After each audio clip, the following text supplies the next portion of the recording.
Canada's affordability crisis is no secret, but new forecasts from economists have some bad news. The housing shortage and inflation is going to be even worse this year. In this video, we're taking a look at the economic nightmare gripping Canada and what lies ahead for 2024. A few months ago, a Canadian woman shared a TikTok video that resonated deeply with millions of viewers by posing a straightforward question. How the hell people in Canada are even living? The video struck a chord with many, rapidly getting millions of views. Sydney's own story echoes that of many Canadians who are struggling to survive in Canada's inflationary economy. Sydney relocated from Calgary to British Columbia's interior about 2 years ago, where she currently resides on a rural property, offering glimpses into her homesteading lifestyle, embracing self-sufficiency through farming, food preservation, and small-scale textile production across her social media platforms. Prior to the viral video, she struggled to secure safe and affordable housing, a struggle she elaborated on in tears during the video, questioning how anyone can make ends meet in Canada. Sydney's reflections echo the sentiments of many Canadians grappling with the worsening affordability crisis. She recounted a time in her early 20s when she and friends could comfortably afford rent on modest incomes, contrasting sharply with the present-day reality. The huge gap between wages and housing costs has grown more pronounced over time, contributing to a sense of hopelessness among many. We'd love to tell Sydney that things are now turning around and her concerns are over, but the truth is the exact opposite. Canada's affordability crisis is only getting worse. Let's start with housing. New data from Rates.Canada reveals that the average home price in Canada surpasses what a household earning the median income can afford by a staggering 141%. Published on Thursday, the report analyzed home prices alongside median earnings for Canadian households, concluding that a family with a median income of $79,876 could reasonably afford a $315,000 home with a maximum insured mortgage of $299,500. However, the current average home price sits at $757,600 nationwide, significantly out of reach for the average household. In major metropolitan areas like Toronto and Vancouver, where home values exceed $1 million on average, the affordability gap is even wider. Mortgage insurers decline coverage for homes surpassing this threshold, necessitating higher interest rates and larger down payments. In Toronto, average home prices are 162% higher than what a median earning family can afford, while in Vancouver, the disparity reaches 195%. Economists affiliated with the Canadian Mortgage and Housing Corporation, or CMHC, provided insights into the factors driving this trend. Aled Ab-Yorwith, the CMHC's deputy chief economist, pointed to population growth, rising incomes, and low interest rates attracting professionals to urban centers. However, he noted a lag in housing supply relative to increasing demand. In Alberta, while housing prices in major cities are comparatively more affordable than in Toronto and Vancouver, Calgary faces its challenges. Despite being generally more affordable than Ontario and British Columbia, Calgary's median income families would require 43 times their earnings to afford the average home price. Factors such as increased migration and Calgary's emerging reputation as a tech hub contribute to the rising housing costs. Edmonton stands out as an exception among major Canadian cities, where a median earning family can afford an average-priced home. CMHC economist Taylor Pardee attributed this to the city's responsive construction sector and economic factors mitigating price inflation. On the East Coast, Halifax experiences soaring housing prices, surpassing what typical households can afford by 83%. Supply chain imbalances exacerbate the situation as demand outpaces the supply of new housing units, and St. John's offers more manageable prices, albeit still exceeding household affordability by 7%. Yorwith stressed the urgency for a collaborative effort involving both governmental and private sectors to address the housing affordability crisis. He emphasized the need for an all-hands-on-deck approach to boost housing supply amid challenges like tightened construction financing due to higher interest rates. Prices are projected to rise by an additional 5.5% in 2024, reaching an average of $843,684 for a new home. It's actually even worse than many realize. According to Deputy Chief Economist at CIBC World Markets Benjamin Tal, the current estimates for the additional housing needed in Canada are significantly underestimated due to outdated population forecasts.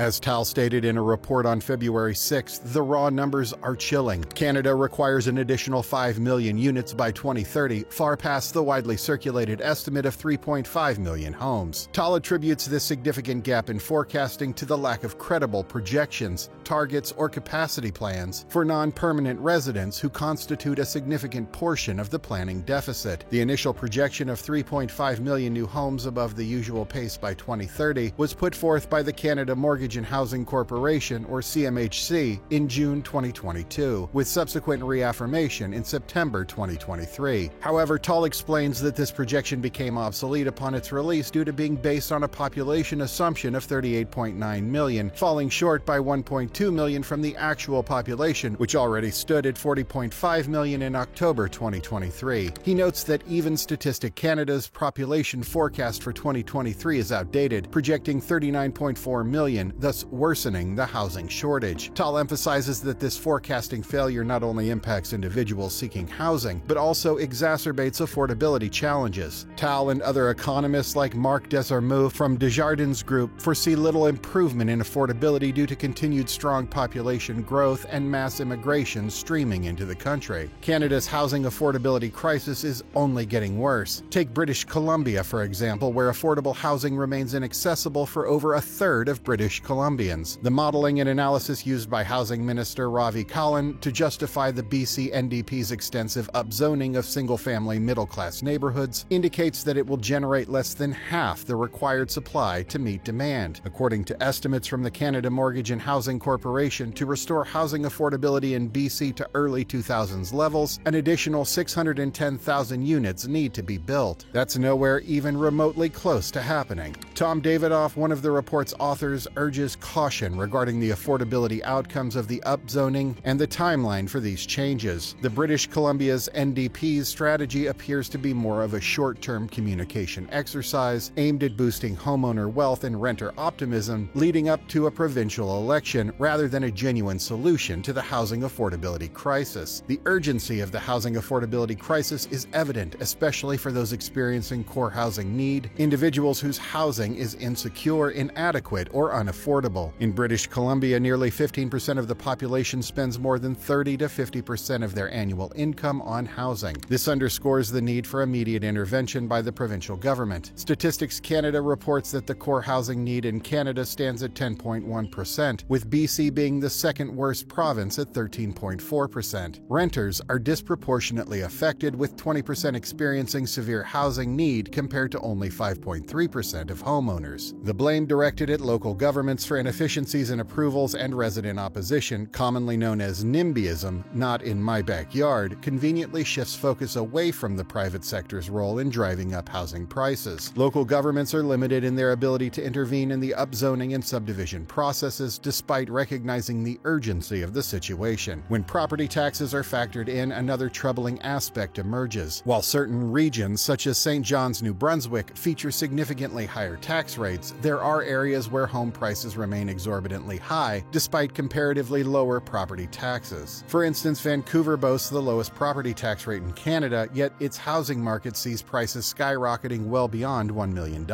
In contrast, Victoria offers more affordable housing options with an average price of $699,000. However, this is offset by a property tax rate that exceeds double that of Vancouver, standing at 0.52035%. In broader terms, cities like Vancouver and Toronto exhibit high property values alongside relatively low property taxes, whereas cities like Fredericton and Winnipeg, categorized by lower home values, endure some of the highest tax rates. Then we get to food prices. Food affordability remains a top concern for Canadians. Canada's Food Price Report 2024 forecasts that overall food prices will increase by 2.5% to 4.5%. The average family of four is expected to spend just over $16,200 on food in 2024, an increase of up to $70 from last year. The most notable increases, ranging from 5% to 7%, are observed in the categories of bakery, meat, and vegetables. This marks the 14th edition of Canada's Food Price Report, an annual collaboration between research partners Dalhousie University, the University of Guelph, the University of Saskatchewan, and the University of British Columbia. This cross-country research team utilizes historical data sources, machine learning algorithms, and predictive analytics tools models to forecast Canadian food prices. With this interdisciplinary approach, scholars from the participating universities contribute insights and expertise from various fields. The year 2023 was tumultuous politically, environmentally, and economically. Canada experienced unprecedented wildfires and flooding, while conflicts in Europe and unrest in the Middle East continue to impact energy costs and commodity prices. Canadians face numerous financial pressures, including higher rental rates, utilities, and rising personal debt. Dr. Sylvain Charbois, project lead professor and director of the Agri-Food Analytics Lab at Dalhousie University, described 2023 as one of the toughest financial challenges for Canadian families in recent memory. Food Bank Canada's 2023 hunger count revealed nearly 2 million food bank visits, the highest level on record and a 78.5% increase since March 2029. Despite inflation, Canadians spent less on food this year, with food retail sales data indicating a decline in monthly spending per capita between August 2022 and August 2023. However, this reduction is concerning to researchers, as it suggests Canadians are purchasing less food of lower quality due to elevated food prices. There is also a growing distrust in the food sector, with allegations of profiteering and price gouging exemplified by the Canada Bread Company pleading guilty to price fixing under the Competition Act. In 2023, industry employees demanded improved wages and working conditions, leading to strikes at various companies, resulting in product shortages and shipping delays. Food prices are influenced by numerous global factors, underscoring the need for Canada's food price report to analyze food inflation and its impact on Canadians. Kelleen L. Wiseman, academic director and manager of the Master of Food and Resource Economics at the University of British Columbia, emphasizes the report's contribution to understanding food affordability trends. Dr. Evan Fraser, director of the Errol Food Institute at the University of Guelph, highlights the importance of the report in informing discussions on future trends for policymakers, the public, and business leaders. The federal government is considering legislation such as Bill C-56 aimed at promoting competition in the grocery sector to enhance affordability, although the outcomes remain uncertain. Then we get to gas prices. For their part, Justin Trudeau and Joe Biden have blamed gas prices on the invasion of Ukraine by Russia, which led to economic sanctions on Russia. One of these measures involves ceasing the purchase of crude oil from Russia, a significant exporter of the commodity. This reduction in oil supply on the global market, driven by geopolitical tensions, leads to elevated oil prices, which in turn affect gasoline and diesel prices post-refinement.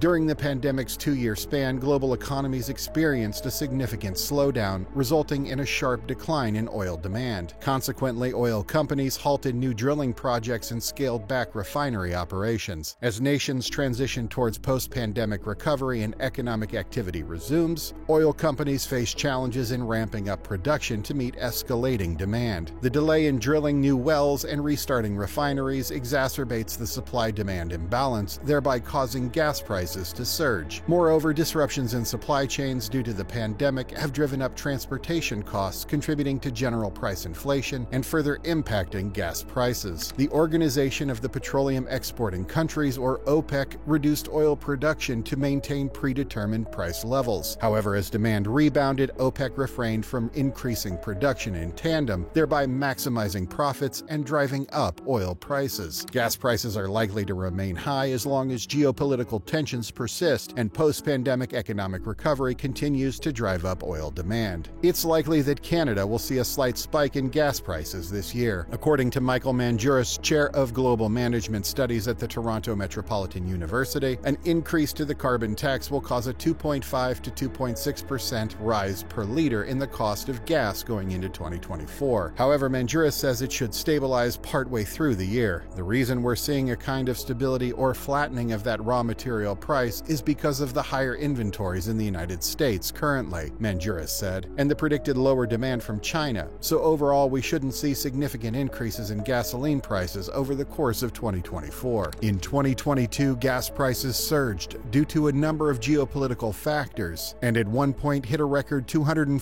13.9 cents per liter in the Greater Toronto Area. Since then, prices have normalized but have remained higher than the pre-2022 norm. The main difference between Canadian and American prices is in how it's taxed. In Ontario, the province's sales tax is 13% and its fuel tax is 9 cents a liter after the Ford government extended a temporary cut until June 30, 2024. Manjuras said that Ontario is not seeing a significant increase in the demand of gasoline, which would keep any sustained runs up in price to a minimum. Instead, it's more likely that wildcard events cause price increases from time to time, he said. Wildcard events are what Manjuras calls something that is difficult to predict, like the war in Ukraine or the conflict between Israel and Gaza. Most recently, there have been attacks in the Red Sea on commercial ships by Yemen's Houthi rebels, which have caused some oil companies to pause transit through the corridor. If those kinds of things continue to happen, they can affect supply at least in the short run, and when that happens, we tend to see at least a bit of a spike in the price of oil, he said. I'm not predicting that, not in the near term at least. But as I say, it's a wild card. It's one of those things that globally, that's unexpected. It's clear that Canada's affordability problem isn't going away anytime soon, and salaries aren't growing nearly enough to keep pace. Canadians are taking note. The Bank of Montreal Real Finance Progress Index, a report published by Bank of Montreal Financial Group, revealed that nearly one-third of Canadians are planning to reduce their spending this year amid the cost of living crisis and economic uncertainty. Specifically, 30% of Canadians intend to cut back on their expenditures for 2024. Additionally, approximately 42% of Canadians expressed their intent to adjust their financial New Year's resolutions, with 17% planning to establish financial goals and budgets for the year ahead. The report also identified the primary sources of financial anxiety among Canadians, including apprehensions about unexpected expenses, 82%, overall financial well-being, 81%, family-related costs,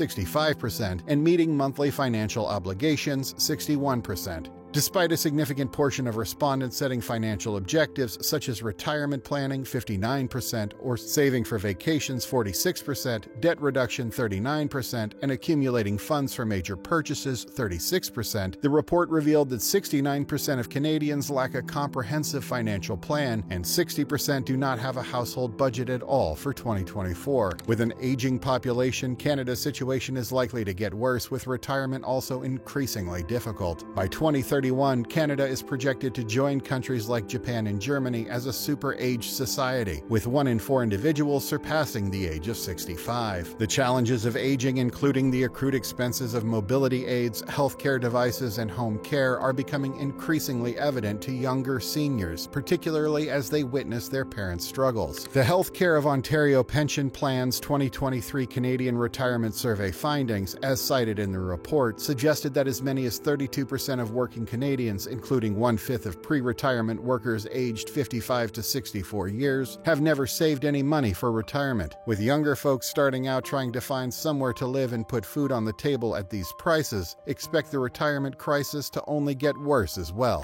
If you like this video and want to learn more about what's really going on in Canada, check out this video here. And if this video brought value to you today, please consider liking, subscribing, and sharing the video. Thanks for watching.